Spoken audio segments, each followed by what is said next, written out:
ఆ గ్రామంలో ఒక పెద్ద రాగి చెట్టు ఉండేది. అది గ్రామం చివర పాత చెరువు దగ్గర ఎప్పటినుంచో ఉంది. ఆ గ్రామస్తులు చెప్తారు, ఆ చెట్టు నాటి కథలు వింటే గుండెల్లో గుబులు పుడుతుందని.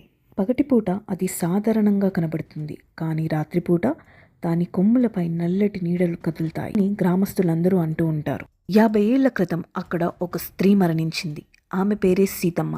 ఆమె ఒక అందమైన యువతి, కానీ ఎవరితోనూ ఎక్కువగా మాట్లాడేది కాదు, ఎవరితోనూ ఎక్కువగా కలిసేది కాదు. ఒక్కరోజు అదే రాగి చెట్టు దగ్గరున్న చెరువులో నీళ్లు తేవడానికి వెళ్ళింది. ఇక తిరిగి రాలేదు. 2 రోజుల తరువాత అదే రాగి చెట్టు కింద ఆమె శవం వేళ్లాడుతూ కనిపించింది. అసలు ఊర్లో ఉన్న వాళ్ళందరికీ కూడా తను ఎలా చనిపోయిందో అర్థం కాలేదు. అందరూ అయోమయం స్థితిలో పడ్డారు. ఆ మరుసటి నాటి నుంచి ప్రతిరోజు రాత్రి 12 గంటలకి అదే మర్రి చెట్టు కింద నుంచి ఓ విచిత్రమైన శబ్దాలు రావడం మొదలైంది.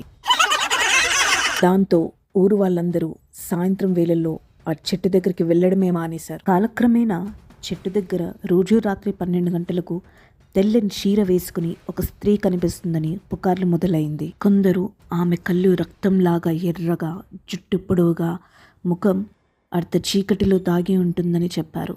ఆమె దగ్గరికి వెళ్ళిన వారు ఎవ్వరూ కూడా తిరిగి రాలేదని గ్రామంలో అందరు చెప్పుకుంటున్నారు. ఒకరోజు వర్షం పడుతున్న రాత్రి పట్టణం నుండి వచ్చిన రాము అనే యువకుడు ఆ గ్రామంలో బంధువుల దగ్గరికి వచ్చాడు. కథలు విని ఆసక్తితో రాత్రి 12 గంటలకి ఆ చెట్టు దగ్గరికి వెళ్ళాడు. చేతిలో టార్చ్ లైట్ పట్టుకొని మెల్లగా అడుగులో అడుగు వేసుకుంటూ ఆ చెరువు వైపు వెళ్ళసాగాడు.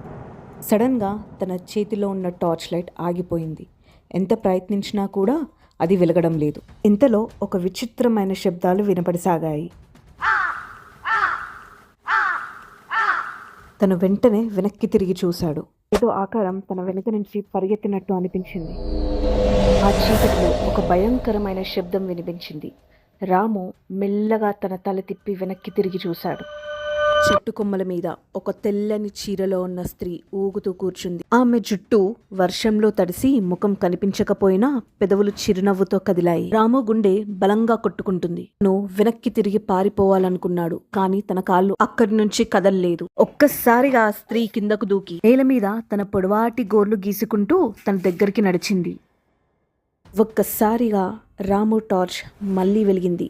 ఆమె ముఖం సాధారణ మానవ ముఖం కాదు, అదొక భయంకరమైన రాక్షసి ముఖం. అతనికి అసలు ఏం చేయాలో అర్థం కాలేదు. తన భయంకర రూపాన్ని చూసి అలాగే వణుకుతూ ఉండిపోయాడు. తన కళ్ళు చూడ్డానికి ఎర్రగా గుండ్రటి బింబాల్లా కనిపిస్తున్నాయి, మరియు నోటి దగ్గర రక్తం, ఇక మెడలో తాడు ముద్ర కనిపిస్తుంది. రాము అరవబోయే లోపే ఆమె గట్టి స్వరంలో, నా చెట్టు దగ్గరికి ఎందుకు వచ్చావు అని కేక వేసింది.